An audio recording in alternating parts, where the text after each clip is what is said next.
Edukasyon ang isa sa pinakamahalagang susi tungo sa isang mas magandang kinabukasan. Ngunit, marami pa rin sa ating mga kababayan ay hindi ito'y nakakamit.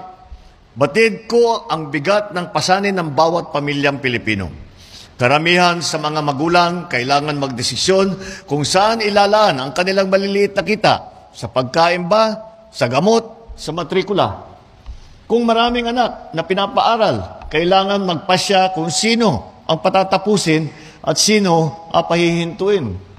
Hindi na dapat dumating sa punto na kailangan pumili ang ating mga magulang. Walang kabataan din ang dapat maapektuhan ang pag-aaral dahil sa kahirapan. Kaya naman, gumagawa tayo ng mga hakbang upang maipagpatuloy ng estudyante ang kanilang pag-aaral. Dahil ang pananaw ko po rito ay ito po, ang edukasyon po ay hindi po pribilehiyo.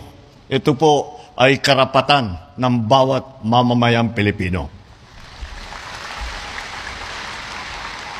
Sa ngayon, nagbibigay ang Unified Student Financial Assistance System for Tertiary Education o yung tinatawag na UNIFAST ng full o partial tuition at school fee assistance sa mga kwalipikadong estudyante sa state at CHED-recognized local universities and colleges sa buong bansa.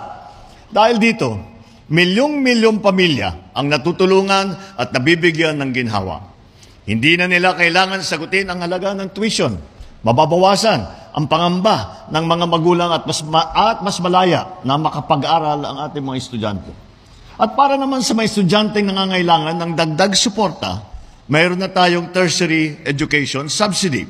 Sa ilalim nito, makakatanggap sila ng hindi bababa sa 20,000 piso bawat taon para sa kanilang matrikula, pamasahe, libro, pagkain at iba pa. May dagdag pang 5,000 piso na grant para sa mga persons with disability at hanggang 8,000 piso na reimbursement para sa degree program na may licensure examination. Bunga nito, inaasahan natin mas maraming mga estudyante ang mananatili sa paaralan at makakapagtapos ng kanilang pag-aaral. Gagaan din ang pasanin ng inyong mga magulang. At magiging mas malakas ang ating mga komunidad dahil ang mga nagtatapos bilang guro, nurse, ininyero, ay magiging haligi ng ating pag-unlad. Ito ang dahilan kaya nagsisikap tayo, itong administrasyon, na magkaroon ng college graduate ang bawat pamilyang Pilipino. Sila ay nagbibigay ng kaalaman at talento upang itaguyod hindi lamang ang kanilang kinabukasan, kundi na rin pati ang kinabukasan ng ating bansa. Ladies and gentlemen, our assistance to our students proves that the returns are immeasurable when the government invests in people. When we strengthen education, we also strengthen our workforce and we forge a better future for our economy, for our country. Kaya ito ang aking direktiba. Palawakin pa natin ang saklaw ng UNIFAST. Tiyakin na malinaw ang guidelines. Tiyakin natin na malinaw ang guidelines na ipapaalam ito sa magulang at mag-aaral bago pa magsimula ang pasukan.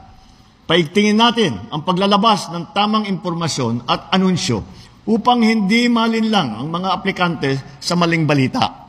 So I now call on all state and local universities and colleges, private higher education institutions, local government, and our partners continue to work with us. I also call on Congress to help us strengthen UNIFAST so that we can implement it fully as intended in the letter of that law.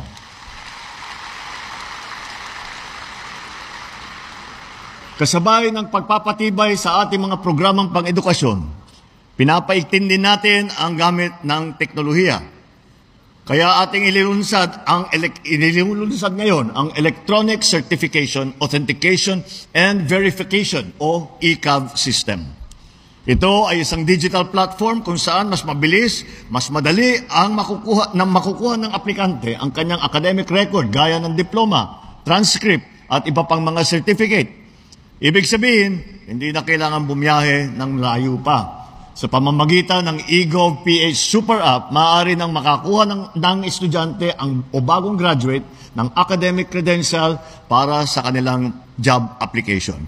We will continue to build our competitiveness through education and ensure that Filipinos can compete with the best in the world. So let's strengthen both the ECAM and UNIFAST as pillars of inclusive and modern education here in the Philippines. Naniniwala ako na sa bawat batang natututo, may pamilyang umaangat. Sa bawat pamilyang umaangat, may mas nagiging matibay ang ating ekonomiya. At sa ganung paraan, nagiging mas matibay ang bagong Pilipinas. Maraming salamat. Mabuhay kayong lahat.